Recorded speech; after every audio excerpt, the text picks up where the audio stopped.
अस्सलाम वालेकुम स्टूडेंट्स। बेटा आज हमने सेकेंड ईयर की चैप्टर 4 की लास्ट एक्सरसाइज हमने स्टार्ट करनी है। एक्सरसाइज 4.5 इजी है एक्सरसाइज, ज़्यादा मुश्किल नहीं है। और इस एक्सरसाइज में क्या है, हमारा मेन टॉपिक क्या रहेगा उसके बारे में देखते हैं। बेसिकली यहाँ पे थोड़ी सी थ्योरी है, ज़्यादा नहीं है। बस यहाँ पर हमने कुछ इस तरह का डिस्कस करना है कि बल्कि मैं चले टॉपिक डिस्कस करता हूँ, फिर मैं आपको साथ में सुनता हूँ। तो सबसे पहले हमारा टॉपिक क्या रहा है, joint equation of pair of lines. मतलब लाइंस का एक पेयर है। लेट्स सपोज एक लाइन हमारे पास ये है a1x + b1y + c1 = 0। ये लाइन 1 है, ठीक है। एक दूसरी लाइन है a2x + b2y + c2 = 0। ये लाइन 2 है। ये दो लाइन है बेटा हमारे पास। इसका नाम रख लेते हैं लाइन 1, इसका नाम रख लेते हैं लाइन 2। ये दो लाइन है हमारे पास। बेटा अगर हम इन दोनों इक्वेशंस को आपस में मल्टीप्लाई कर दें, क्या तरीका होता है मल्टीप्लाई करने का? बेटा लेफ्ट साइड को लेफ्ट साइड से मल्टीप्लाई कर दो, राइट साइड को राइट साइड से मल्टीप्लाई कर दो, तो क्या बनेगा हमारे पास? a1x + b1y + c1 multiply by left side को लेफ्ट साइड से मल्टीप्लाई करेंगे, a2x + b2y + c2। ठीक है, इन दोनों लाइंस को हम मल्टीप्लाई कर रहे हैं। लेफ्ट साइड को लेफ्ट से राइट मल्टीप्लाई किया, और अब हम राइट साइड को राइट साइड से मल्टीप्लाई करेंगे। तो राइट साइड पे 0 है, इधर भी 0 है, 0 को 0 से मल्टीप्लाई करेंगे तो क्या आएगा? 0। अब ये जो इक्वेशन बनी है इसको बेटा जी बोला जाएगा जॉइंट इक्वेशन। इसकी पेयर ऑफ लाइंस, दो लाइंस की पेयर था, दो लाइंस हमारे पास, मतलब लाइंस का एक पेयर था। उस पेयर की बेटा हमने यहां बना ली है जॉइंट इक्वेशन। ये वाली जो इक्वेशन है इसका नाम रख लो, इस इक्वेशन का नाम रख लेते हैं इक्वेशन 4। ये जो इक्वेशन 4 है ये जॉइंट इक्वेशन कहलाएगी, किसकी? पेयर ऑफ लाइंस की। ये लाइंस का एक पेयर था, उस पेयर ऑफ लाइंस की जॉइंट इक्वेशन हो गई। ठीक हो गया? अच्छा, उसके बाद आते हैं वापस second degree equation. General form की बात कर रहे हैं। सेकंड डिग्री इक्वेशन की जनरल फॉर्म क्या है? ax² + 2hxy + by² + 2dx + 2fy + c = 0। अब यहां पर बेटा ये a 2h b 2g 2f c ये सारी वैल्यूज जो है ये कांस्टेंट है। और बेटा यहां पर वेरिएबल की हाईएस्ट पावर क्या आ रही है? x की पावर 2 है, तो हाईएस्ट पावर वेरिएबल भी 2। यहां पर x की पावर 1 है, y की भी पावर 1 है, तो इसकी डिग्री भी 2 होगी। इस टर्म की भी वेरिएबल में की जो पावर बन रही है वो 2 बन रही है। इधर y की पावर 2 है, इधर x की पावर 1, इधर y की पावर 1। ठीक है, मतलब आप इस पूरी इक्वेशन पे गौर कर लो, जहां पर वेरिएबल की हाईएस्ट पावर जो आ रही है वो 2 आ रही है। जैसे कि यहां पर x की पावर क्या आ रही है? 2, यहां पर y की पावर आ रही है 2। 2 से बड़ी पावर नहीं आ रही, इसका मतलब इस इक्वेशन की डिग्री क्या होगी? 2 डिग्री। दैट्स व्हाई इस इक्वेशन को बोला जाता है सेकंड डिग्री जनरल इक्वेशन। ठीक है ना, सेकंड डिग्री की हमने एक इक्वेशन लिखी। अब बेटा याद रखना ये जो सेकंड डिग्री इक्वेशन है ये भी पेयर ऑफ लाइंस को रिप्रेजेंट करेगी, लेकिन कब करेगी?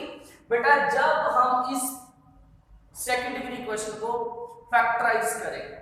ठीक है, मतलब अगर तो ये सेकंड डिग्री इक्वेशन, इसका नाम रख देते हैं इक्वेशन 5, सॉरी इक्वेशन 4 इसका नाम रख लेते हैं, और इसका नाम रख लेते हैं equation 3।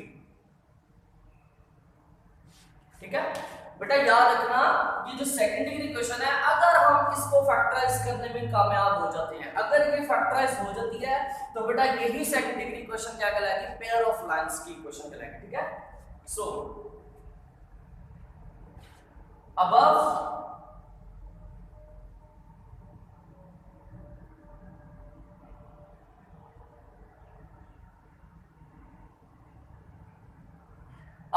Equation represent pair of lines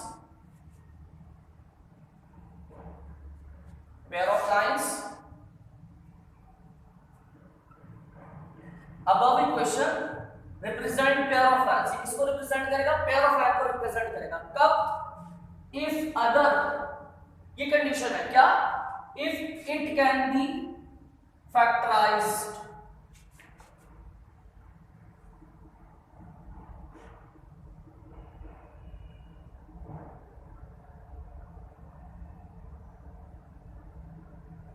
ठीक है, मतलब अगर हम इसको फैक्टराइज कर सकते हो, अगर ये फैक्टराइज हो जाए तो बेटा ये जो सेकंड डिग्री इक्वेशन है इसको भी हम पेयर ऑफ लाइंस की जॉइंट इक्वेशन बोलेंगे, ठीक है।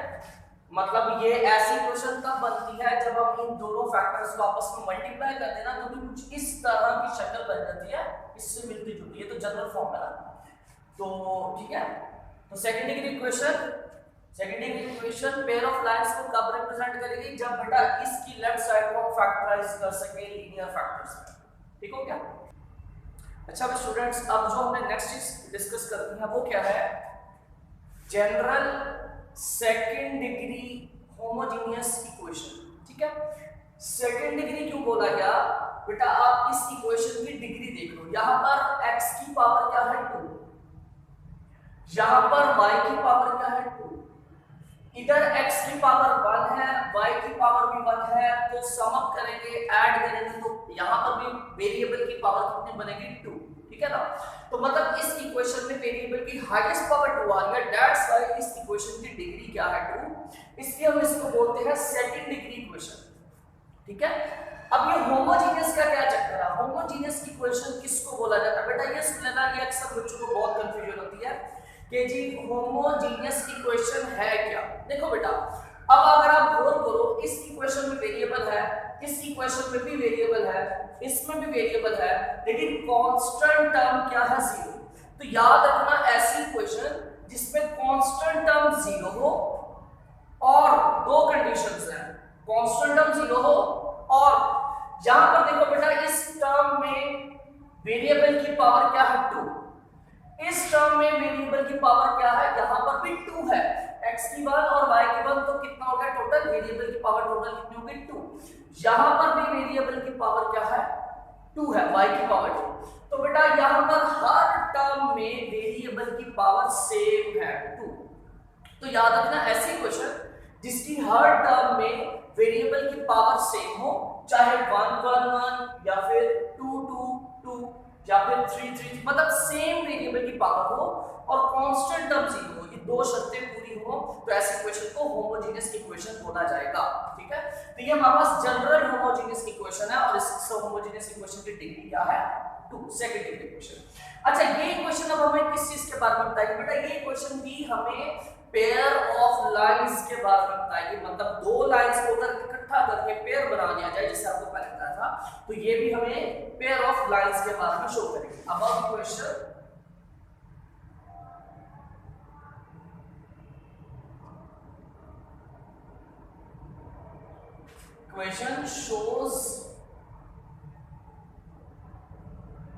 shows the pair of lines, किस चीज को शो करती है, पेयर ऑफ लाइंस को शो करती है या फिर जॉइंट इक्वेशन को शो करती है।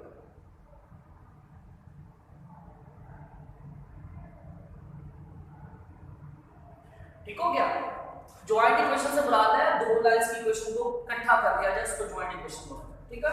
तो ये इक्वेशन इस चीज को रिप्रेजेंट करती है। अच्छा अब इस इक्वेशन से रिलेटेड एक जरा बात देख लेते हैं। अब देखो ये इक्वेशन शो करती है दो लाइंस को, ठीक है ना। तो अगर दो लाइंस है तो बेटा उन दो लाइंस के दरमियान कोई ना कोई एंगल भी बनेगा, ठीक है। अगर हमें ये इक्वेशन दो लाइंस का कॉम्बिनेशन है, पेयर ऑफ लाइंस को शो कर दिया, और अगर हमें उन दोनों लाइंस के दरमियान एंगल फाइंड करना है तो वो कैसे करेंगे बेटा, उसका फार्मूला है tan theta is equal to h square minus ab का स्क्वायर रूट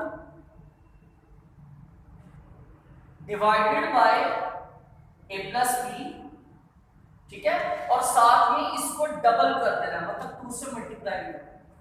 ये फॉर्मूला है किस चीज के लिए, फॉर्मूला है कि बेटा इस इक्वेशन में मौजूद दो लाइंस के दरमियान अगर हमने एंगल फाइंड करा तो इस फॉर्मूले की मदद से फाइंड करना। एक चीज तो ये होगी, और एक और चीज है, वो क्या है, अच्छा बेटा ये इक्वेशन शो कर रही है पेयर ऑफ लाइंस को, मतलब दो लाइंस को शो कर रही है, ठीक है। अगर दो लाइंस है तो जाहिर है उनकी स्लोप भी होगी कोई ना कोई। अगर हम मान लें कि एक लाइन की स्लोप m1 है और दूसरी लाइन की स्लोप m2 है, और अगर हम m2 है, तो बेटा इन दोनों की स्लोप के दरमियान ना एक रिलेशन है, दो रिलेशन है। वो क्या है? पहला रिलेशन कि इस इक्वेशन में जो दो लाइंस हैं उन दोनों लाइंस की स्लोप का, उन दोनों लाइंस की स्लोप का जो सम है वो किसके इक्वल है, और इन दोनों लाइंस की, जो इसमें मौजूद दो लाइंस हैं उन दोनों लाइंस की स्लोप का प्रोडक्ट किसके इक्वल है। ये दो रिलेशंस हमें देखने हैं बेटा। जो स्लोप का जो सम है वो इक्वल है -2h ओवर b, ठीक है, और इनकी स्लोप का जो प्रोडक्ट है वो है a ओवर b। तो ये तीन फार्मूलास आपको याद रखने हैं, एक एंगल के लिए और एक स्लोप का सम और एक स्लोप का प्रोडक्ट, ठीक है। ये तीन फार्मूलास आपको याद रखने हैं जो कि हमें एक्सरसाइज में आगे यूज करते हैं। अच्छा अब जरा एक्सरसाइज पर आते हैं। इस एक्सरसाइज के बेटा क्वेश्चन जो है एएलपी के अकॉर्डिंग,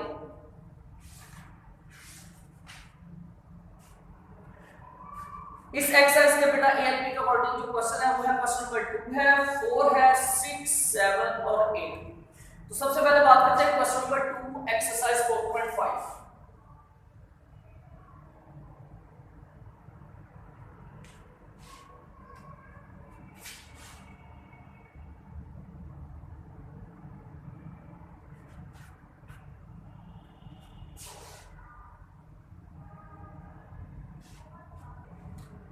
अच्छा भाई ये अब बेटा हमारे पास क्वेश्चन नंबर 2 है, और अगर आप गौर करो तो ये क्या है, 3x square plus 7xy plus 2y square. ये अगर गौर करो तो आप ये इस इक्वेशन से मिलती जुलती है, ठीक है ना। x स्क्वायर के साथ a है और इधर a की जगह पर क्या आ रहा है 3, xy के साथ है 2h और 2h की जगह हमारे पास क्या आ रहा है 7, और y स्क्वायर के साथ क्या है b और b की जगह हमारे पास क्या आ रहा है 2, ठीक है। तो ये होमोजेनियस इक्वेशन है सेकंड डिग्री। तो बेटा ये भी यकीनन दो लाइंस को शो कर रही है, पेयर ऑफ लाइंस को, ठीक है ना। अब क्वेश्चन की स्टेटमेंट क्या कह रही है, क्वेश्चन की स्टेटमेंट कह रही है कि जी दो लाइंस हमसे यहां पे फिक्स हुई पड़ी है, ठीक है, उन लाइंस को आप सेपरेट करो, ठीक है, मतलब ये किन दो लाइंस को शो कर रही है वो लाइंस आप बताएं। स्टेटमेंट देखिए आप, find the lines represented by this equation, find the lines represented by this equation, मतलब ये इक्वेशन जिन लाइंस को रिप्रेजेंट कर रही है वो लाइंस हम फाइंड करेंगे। बड़ा आसान सा तरीका बेटा, इसकी फैक्टराइजेशन कर लो, 3x square plus 2y square equal to 0। इस 7xy की जगह पर हम लिख लेते हैं प्लस 6xy प्लस xy, ठीक है। तो इन दोनों में से क्या चीज कॉमन आ रही है वो लिखते हैं, यहां से आ रहा है 3x कॉमन आ रहा है, तो अंदर क्या बचेगा, यहां से x बचेगा, यहां से 2y बचेगा, ठीक हो गया। अब इन दोनों में से क्या कॉमन आ रहा है उसकी बात कर लेते हैं, यहां से प्लस y कॉमन आ रहा है, तो अंदर क्या बचेगा x plus 2y equal to 0। x plus 2y common ले लेते हैं, तो अंदर क्या बचेगा 3x प्लस y। इनको सेपरेट कर लेते हैं जरूर एक बार।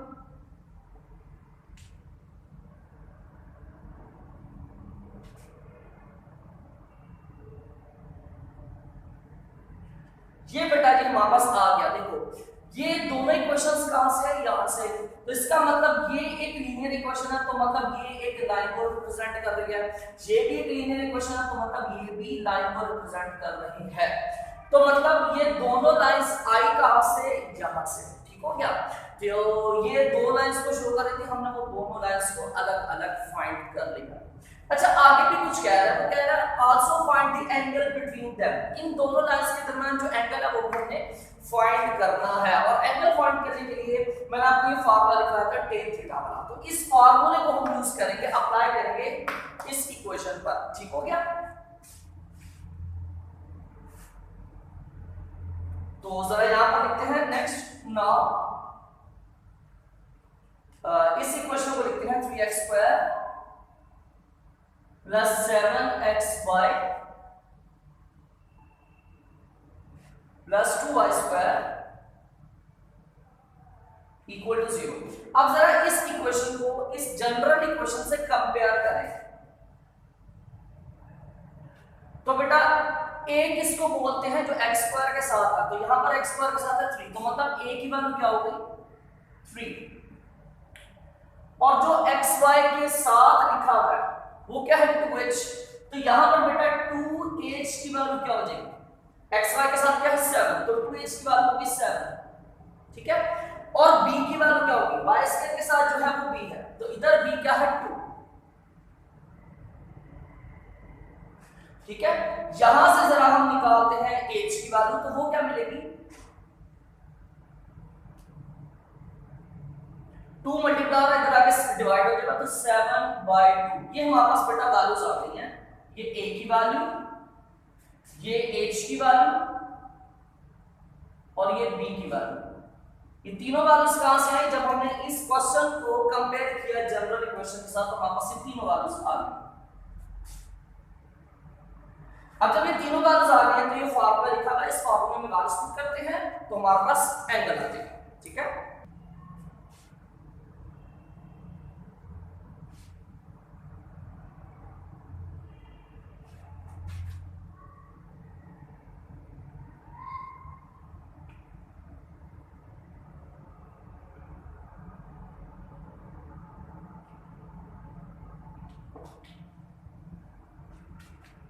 अब ये फार्मूला लिख दिया एंगल फाइंड करने का, ये a b और h की वैल्यू जरा इस फार्मूला में पुट करते हैं, हमारे पास क्या आएगा, सबसे पहले तो जो मेन बार है इसको लिखते हैं। अब यहां पर h की वैल्यू क्या है 7/2, ये जरा पुट करते हैं इस h की जगह पर, 7/2 का square minus a multiply b, a की वैल्यू 3 है, b की वैल्यू 2 है, दोनों को मल्टीप्लाई करेंगे तो क्या आ जाएगा, a की वैल्यू 3 b की वैल्यू 2, तो दोनों को अगर हम मल्टीप्लाई करेंगे तो 3 मल्टीप्लाई 2 6 और इसका स्क्वायर होगा, साथ में 2 एज इट इज, नीचे क्या आ जाएगा a की वैल्यू 3 और b की वैल्यू 2।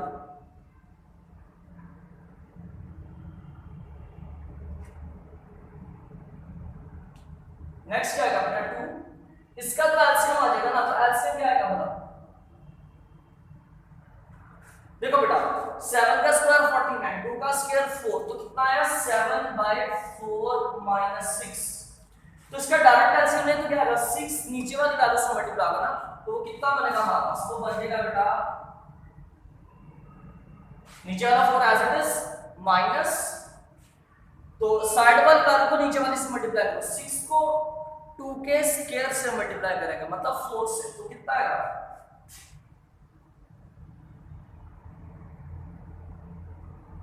24 आ जाएगा, ठीक है ना।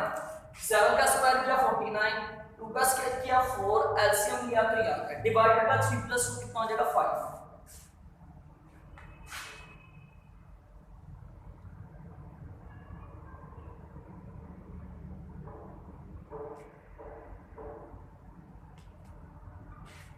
अच्छा अब जरा यहां पर गौर करो बेटा, ये 4 मतलब 2 का स्क्वायर, तो इसके स्क्वायर से तो स्क्वायर रूट कटा, तो क्या बचा 2,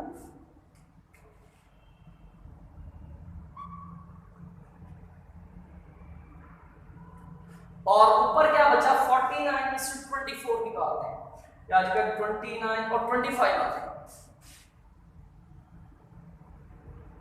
यहां से बेटा 2 2 से कैंसिल, तो कितना आ गया हमारे पास 25 का स्क्वायर रूट लेंगे 5 और नीचे भी क्या आ रहा 5, तो कैंसिल होकर क्या आ गया 1, और ये किसका आंसर आया tan थीटा, tan थीटा का आंसर 1 आ गया, तो tan उधर जाके इधर हो जाएगा,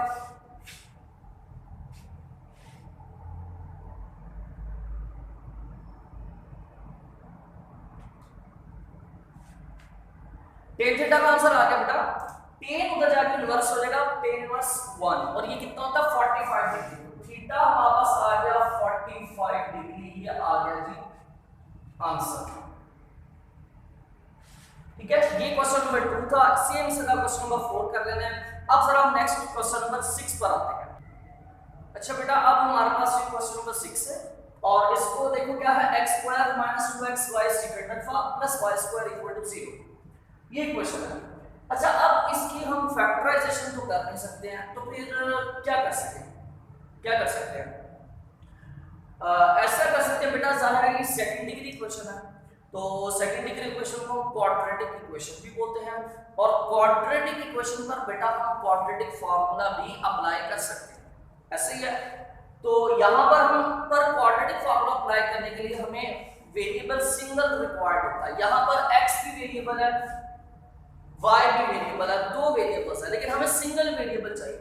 तो फिर हम ऐसा कर देते हैं, इस पूरी इक्वेशन को x² से डिवाइड कर देते हैं। इसका क्या फायदा होगा जरा देखते हैं।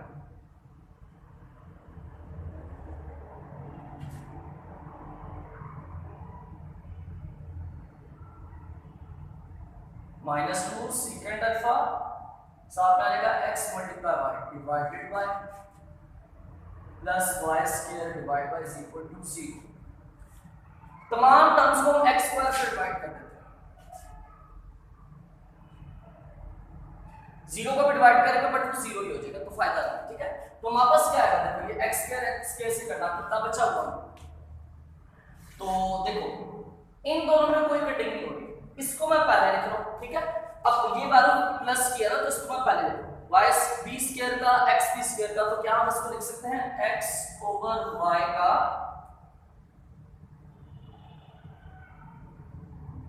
होल स्क्वायर लिख सकते हैं। अब जरा इस टर्म को देखो माइनस एज इट इज, तो यहां पर हमारे पास क्या है 2 secant अल्फा,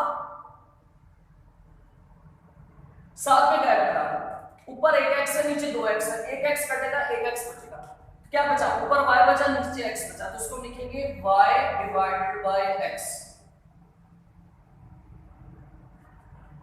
तो ये वाली टर्म भी लिख ली। अब क्या बच गई, कांस्टेंट टर्म, प्लस का 1 बच गया, +1 = 0। अब अगर आप गौर करो तो ये सिंगल वेरिएबल बन गया, सॉरी ये x/y नहीं आएगा, देखो y/x आएगा।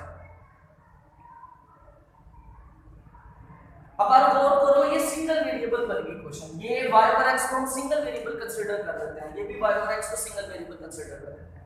तो ये क्वाड्रेटिक इक्वेशन की स्टैंडर्ड फॉर्म बन चुकी है, मतलब वेरिएबल का स्क्वायर, फिर वेरिएबल और फिर कांस्टेंट और दूसरी तरफ 0 है। तो यहां पर क्वाड्रेटिक फार्मूला अप्लाई करते हैं। तो क्वाड्रेटिक फार्मूला याद है, we know -b plus -b² - 4ac का square root divided bye 2a, और इस तरफ क्या होता था, डिवाइड बाय 2a, और इस तरफ क्या होता था, यहां पर हम x वेरिएबल लिखते थे, लेकिन यहां पर वेरिएबल x नहीं है, y/x है, तो फिर हम यहां पर y/x ही लिखेंगे। तो इस फॉर्मूले में जरा वैल्यूज पुट करते हैं, माइनस के साथ क्या आ रहा है b, और b क्या होता है, ये वाली जो लीनियर टर्म है इसका कोएफिशिएंट हो गया -2 secant अल्फा।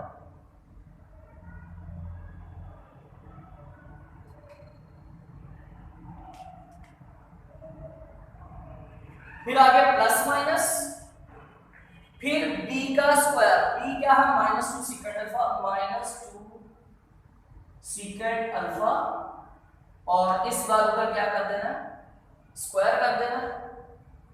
फिर आ जाएगा -4, फिर आ जाएगा a, और a किसको बोलेंगे, जो स्क्वायर वाली टर्म है उसका कोएफिशिएंट वो क्या है 1, और c किसको बोलेंगे, कांस्टेंट टर्म, वो भी क्या है 1, तो 1 से मल्टीप्लाई करके 1 आ जाएगा, तो वो a divided by 2a, a क्या है, स्क्वायर वाली टर्म का कोएफिशिएंट मतलब 1, ठीक है। तो नेक्स्ट क्या आ जाएगा हमारे पास,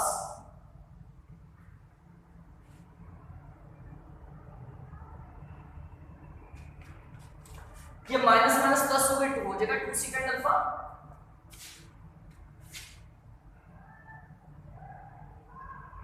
प्लस माइनस, देखो -2 का स्क्वायर करना है, -2 का स्क्वायर करेंगे तो प्लस का 4, साथ में अगर सीकेंट अल्फा का स्क्वायर करेंगे तो सीकेंट स्क्वायर अल्फा माइनस 4 1 4 या जगह विद स्क्वायर रूट। और अगर मैं इन दोनों में से 4 कॉमन ले लूं तो फिर क्या आएगा,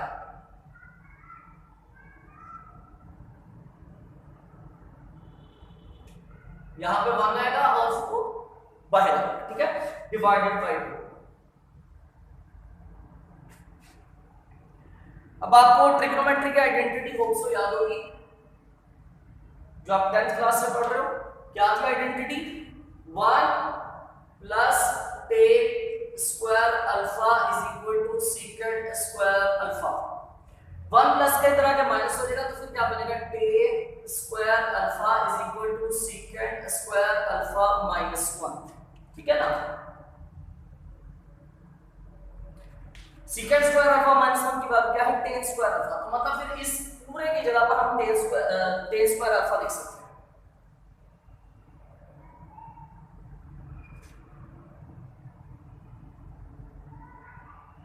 4 इस पूरे की जगह पर आ जाएगा ten square alpha divided bye 2 with square.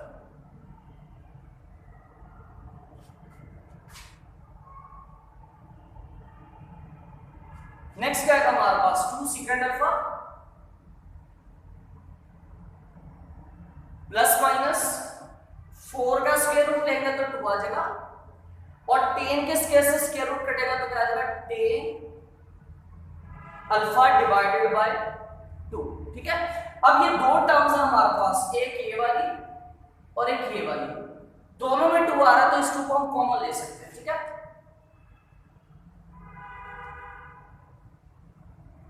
2 common आ गया तो ये 2 इस 2 से कैंसिल हो गया, तो हमारे पास क्या बचेगा, y over x is equal to secant alpha, ठीक है, plus minus 10 alpha, okay. x divide हो रहा है इधर आकर मल्टीप्लाई होगा,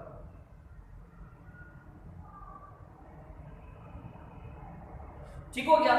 तो नेक्स्ट स्टेप क्या आ जाएगा हमारे पास, y is equal to secant alpha को हम लिख सकते हैं 1 ओवर cos अल्फा,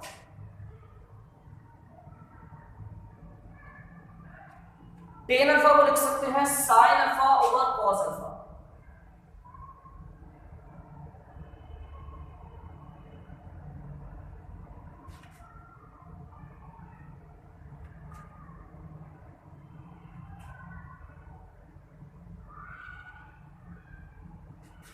अब हम इसका बेटा लेंगे एलसीएम, तो हमारे पास क्या आ जाएगा, y is equal to 1 plus minus sine alpha divided by cos alpha into x। cos alpha divide हो रहा है इधर आकर y से मल्टीप्लाई हो जाएगा, तो हमारे पास क्या बनेगा, cos alpha into y is equal to 1 plus minus sine alpha into x। अब ये दो वैल्यूज हैं, जिनमें दो लाइंस हैं, एक प्लस की माइनस की, जरा हम इन दोनों को सेपरेट कर लेते हैं और देखते हैं हमारे पास क्या आता है।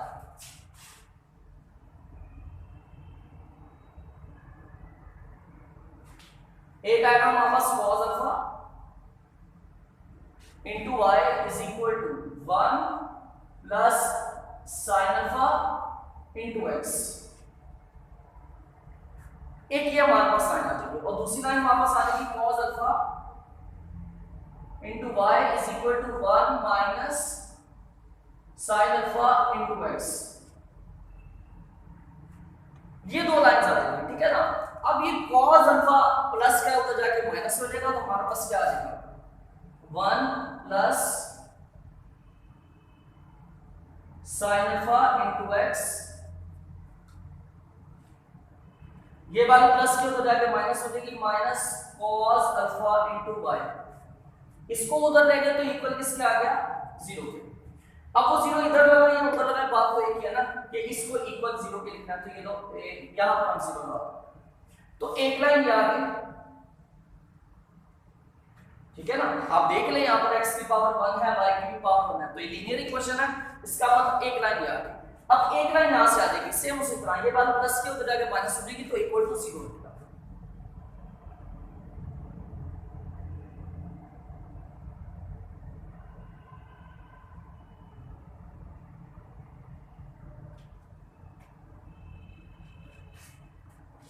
ये बात एज इट इज, ये cos प्लस की वैल्यू उधर जाके माइनस में हो जाएगी, इक्वल किसके आ जाएगा 0 के। दूसरी लाइन ये होगी। तो ये दो लाइंस आ गई हैं हमारे पास, जो क्वेश्चन नंबर 6 की इक्वेशन है वो इन दो लाइंस को रिप्रेजेंट कर रही है। अब नेक्स्ट क्या करना है, अब नेक्स्ट हमें बेटा इन दोनों लाइंस के दरमियान एंगल फाइंड करना है और उसी को tan थीटा वाले फार्मूले से उसको फाइंड करना है। तो अब बेटा ये इक्वेशन जिन दो लाइंस को रिप्रेजेंट कर रही थी वो लाइंस हमने फाइंड करी। अब उन दो लाइंस के दरमियान हम एंगल फाइंड करेंगे, तो कैसे लिखेंगे नाउ। अच्छा सर, आप इस क्वेश्चन को इस जनरल इक्वेशन से कंपेयर करके a की वैल्यू, b की वैल्यू और h की वैल्यू फाइंड करें। यार a क्या है, x स्क्वायर का कोएफिशिएंट, वो क्या है 1, ठीक हो गया।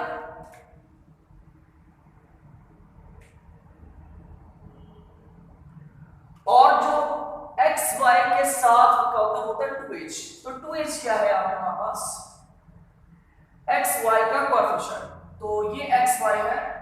इसके कोएफिशिएंट में क्या क्या है, इसके कोएफिशिएंट में आ रहा है सेकंड अल्फा और क्या आ रहा है -2, तो ये हो गया 2h की वैल्यू -2 सेकंड अल्फा।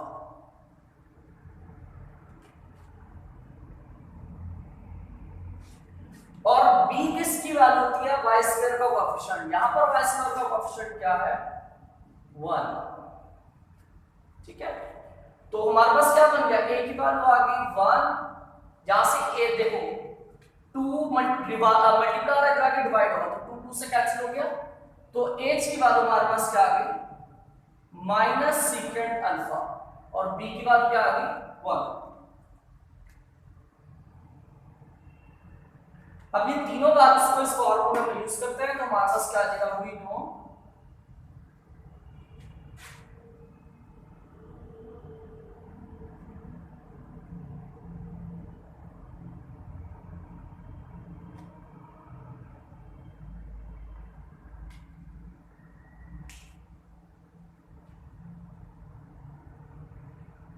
इसमें वैल्यूज पुट करते हैं। सबसे पहले h की वैल्यू, ये h की वैल्यू क्या है जो हमारे पास, h की वैल्यू है minus second alpha.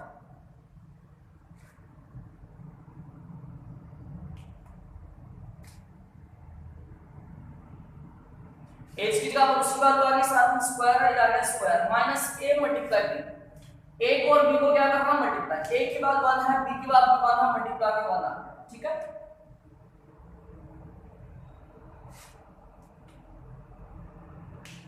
a plus b, a भी 1 b भी 1, तो 1 प्लस 1। तो नेक्स्ट बेटा हमारे पास क्या आएगा, tan theta is equal to 2 times square root of minus second alpha का स्क्वायर करेंगे तो हो जाएगा सेकंड स्क्वायर अल्फा माइनस और साथ में आ जाएगा 1 with square root divided by 1 plus 1 कितना हो जाएगा 2। तो अभी आपको बताया था मैंने जब हम पेयर ऑफ लाइंस फाइंड कर रहे थे, सेकंड स्क्वायर अल्फा माइनस 1 किसके इक्वल होता है tan स्क्वायर अल्फा के इक्वल होता है, तो ये आ जाएगा tan स्क्वायर अल्फा का स्क्वायर रूट। बल्कि 2 हम यहां से भी कट कर सकते थे, तो चलो अब कर देते हैं, ये 2 से कैंसिल, स्क्वायर से स्क्वायर रूट कैंसिल, तो क्या आ गया tan theta is equal to tan alpha.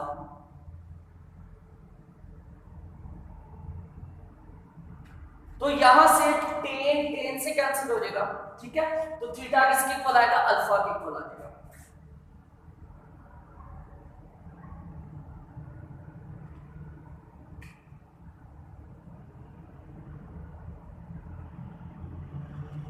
मतलब ये है कि ये क्वेश्चन जिन दो लाइंस को रिप्रेजेंट कर रही है ना, उन दो लाइंस के दरमियान वही एंगल होगा जो एंगल यहाँ पर सेकंड के साथ मौजूद है। तो ये बेटा हमारा क्वेश्चन कंप्लीट हुआ, तो ये आंसर ठीक है।